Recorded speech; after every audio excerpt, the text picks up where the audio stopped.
আসসালামু আলাইকুম রহমতুল্লাহ। মাদ্রাসা ছাত্রদের ব্যবহার করা হয় মূলত কিছু সংগঠনের কৌশলগত কারণে। এর পিছনে কয়েকটি বিষয় কাজ করে। প্রথমত, সংখ্যা শক্তি দেখানোর জন্য মাদ্রাসা ছাত্ররা সহজ টার্গেট। মাদ্রাসাগুলোর উপর নিয়ন্ত্রণ থাকায় হাজার হাজার ছাত্রকে সহজে একত্রিত করা যায়। এতে কোনো কর্মসূচিকে বড় ও গুরুত্বপূর্ণভাবে উপস্থাপন করা সম্ভব হয়। সাদ সাদ্দামা বারাকাতুহুম যখন বাংলাদেশে আসলেন, তখন এয়ারপোর্ট ঘেরাও করে কোমলমতি বাচ্চাদের হাতে, ছাত্রদের হাতে যেভাবে লাঠি, ঝাড়ু, জুতা তুলে দেওয়া হইল সাদ সাহেবকে দমন করার জন্য। আর এই যে বাচ্চারা লাঠি, জুতা, ঝাড়ু হাতে নিয়ে অকথ্য ভাষায় স্লোগান এবং গালি দেওয়া শুরু করলো, এই যে তারা বেয়াদবিতে জড়ায় পড়লো, আজ পর্যন্ত এই বেয়াদবি থেকে সন্তানদেরকে বাঁচানো যায়নি। বাংলা একটা কথা আছে যে ঢোলক যে ঢোল বাজায়, তার সামনে যদি ঢোল না থাকে তো তার হাত খালি রাখতে পারে না, তখন সে পেট বাজায়, পেটের মধ্যে ঢোলের মতো আওয়াজ করতে থাকে। এই বাচ্চাদের হাতে যখন আমরা জুতা, ঝাড়ু তুলে দিলাম, কিন্তু তারা এই প্রতিশোধটা সাদ সাহেবের উপরে নিতে পারলো না, তখন কিন্তু তারা জুতা, ঝাড়ু ফেরত দেয়, হাত থেকে নামায়নি। এটা তারা তাদের উস্তাদদের বিরুদ্ধে ব্যবহার করলো।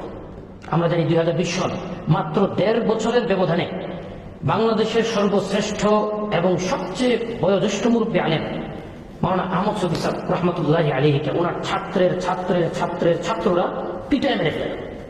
দ্বিতীয়ত, মাদ্রাসার ছাত্ররা আবেগপ্রবণ এবং শিক্ষকদের প্রতি অতিমাত্রায় অনুগত হওয়ায় প্রশ্ন না করে মান্য করার প্রবণতা রাখে, ফলে তাদের ব্যবহার করা তুলনামূলক সহজ হয়ে যায়। তৃতীয়ত, কিছু সংগঠন ছাত্রদের সামনে রেখে রাজনীতিতে প্রভাব ফেলতে চায়। এদের উদ্দেশ্য থাকে সরকার বা প্রশাসনের উপর চাপ সৃষ্টি করা, কিন্তু যদি সংঘর্ষ হয়, নেতারা নয়, ভুক্তভোগী হয় এই ছাত্ররাই।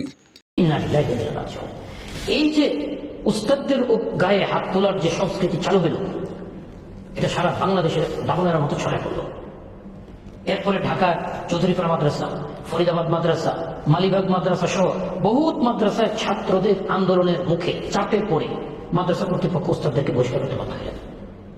এখনো পটিয়ার সংকট দূর হয় নাই। সারা বাংলাদেশের বহুত মাদ্রাসা, কিছুদিন আগে বাংলাদেশের অন্যতম মুআদ্দাব স্টাফ যে মাদ্রাসা পরিচালনা করতেন বগুড়া জামিল মাদ্রাসা, সেখানে এই ধরনের বেয়াদবি দেখা গেল। এটার সর্বপ্রকার দায়ভার ওই সকল উস্তাদের উপরে বর্তাবে যারা ছাত্রকে সাদ সাদ্দামা বারাকাতুহুমের বিরুদ্ধে এবং ওনার অনুসারীদের বিরুদ্ধে বেয়াদবি করার জন্য উস্কে দিয়েছিলেন। আফসোসের বিষয় হলো, এসব ছাত্রদের অভিভাবকদের না জানিয়ে, না বুঝিয়ে তারা ব্যবহার হয়। নিজেরাও জানে না কোথায় যাচ্ছে, কেন যাচ্ছে। আমি অনুরোধ করব ছাত্রদেরকে নিবৃত্ত করুন এবং অতীতের বেয়াদবির জন্য গণতওবা করুন।